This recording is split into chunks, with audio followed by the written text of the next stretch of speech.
छत्तीसगढ़ के पूर्व मुख्यमंत्री भूपेश बघेल के बेटे चैतन्य बघेल को रायपुर की स्पेशल कोर्ट में आज पेश किया गया, जहां सुनवाई के बाद कोर्ट ने उन्हें तीसरी बार 14 दिन के न्यायिक रिमांड पर जेल भेज दिया है। अब इस मामले में 6 सितंबर को अगली सुनवाई होगी।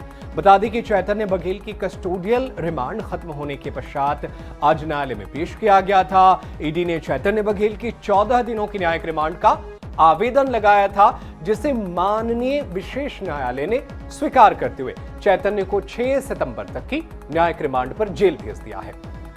बता दें कि 19 अगस्त को विशेष कोर्ट ने ईडी के आवेदन पर चैतन्य को 5 दिनों के कस्टोडियल रिमांड पर भेजा था। दरअसल ईडी ने अदालत में दलील दी थी कि जांच के दौरान नए तथ्य सामने आए हैं और चैतन्य बघेल से पूछताछ जरूरी है। इससे पहले सोमवार 18 अगस्त को उनके 14 दिनों की न्यायिक रिमांड पूरी होने पर उन्हें कोर्ट में पेश किया गया था। उस दौरान अदालत ने उन्हें 1 दिन की न्यायिक रिमांड पर जेल भेज दिया था।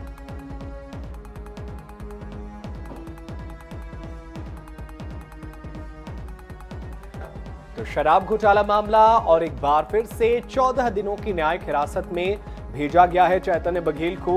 लगातार जो है चैतन्य बघेल और उनकी जो टीम है वो कोशिश कर रही है कि उन्हें बेल मिल जाए, लेकिन एक बार फिर से नाकामी हाथ लगी है और 14 दिनों की रिमांड पर फिर से न्यायिक हिरासत में भेज दिया गया है। 14 दिनों की न्यायिक हिरासत में उन्हें जेल भेजा गया है। दरअसल 1000 करोड़ के इस शराब घोटाले मामले में 14 दिनों की रिमांड पर भेजा गया है। 6 सितंबर तक रायपुर जेल में रहेंगे चैतन्य बघेल। तो ये तस्वीरें आप तक पहुंचा रहे हैं।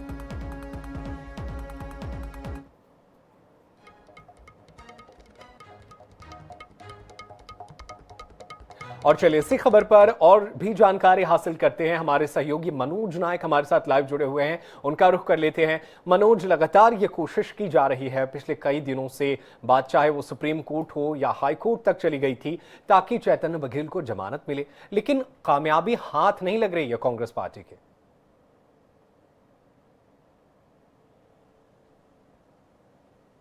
निश्चित रूप से कहीं न कहीं जो है यह सबसे बड़ा घोटाले के तौर पर जो है छत्तीसगढ़ में देखा जा रहा है, शराब घोटाले मामले को। और इस मामले में जो है पूर्व आबकारी मंत्री कवासी लखमा तक जेल में है। और इसके बाद सबसे बड़ी गिरफ्तारी यदि हुई तो पूर्व सीएम भूपेश बघेल के बेटे चैतन्य बघेल की गिरफ्तारी 18 जुलाई को ईडी ने की थी और उन्हें जो है लगातार रिमांड पर लेकर पूछताछ की गई। बाद में उन्हें जेल भेजा गया, लेकिन कहीं न कहीं ईडी के हाथ शराब घोटाले मामले में नए नए तथ्य आ रहे थे, नए नए सुराग आ रहे थे। इसके बाद उन्हें फिर 5 दिन की रिमांड पर 19 अगस्त को लिया गया था और आज 5 दिन की रिमांड समाप्त होने के बाद उन्हें फिर से जो है कोर्ट में पेश किया गया और कोर्ट ने आज उन्हें 14 दिन की न्यायिक हिरासत में जेल में भेज दिया है। और इससे पहले जो है जैसे ही चैतन्य बघेल को कोर्ट में पेश किया गया तो उस समय जो है कई कांग्रेस के जो नेता है वे भी जो है कोर्ट पहुंचे थे, क्योंकि कहीं न कहीं जो है अब भी जो है कांग्रेस के लोगों का यह मानना है कि इस मामले में जो है चैतन्य बघेल को कहीं न कहीं राजनीतिक द्वेषवश फंसाया गया है। और निश्चित रूप से जो ईडी की ओर से यह तथ्य दिए जा रहे हैं कि इस मामले में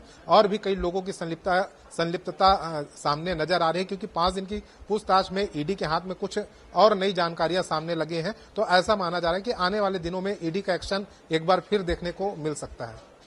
बिल्कुल, आने वाले वक्त में ईडी का एक्शन तो देखने को मिलेगा, लेकिन मनोज, बड़ा सवाल ये है ना कि आखिर वो कौन कौन सी दलीलें हैं जिसकी वजह से एक बार फिर से वो भी 14 दिन की न्यायिक हिरासत मिल गई है। इसके पीछे क्या तर्क दिया ईडी ने कोर्ट में?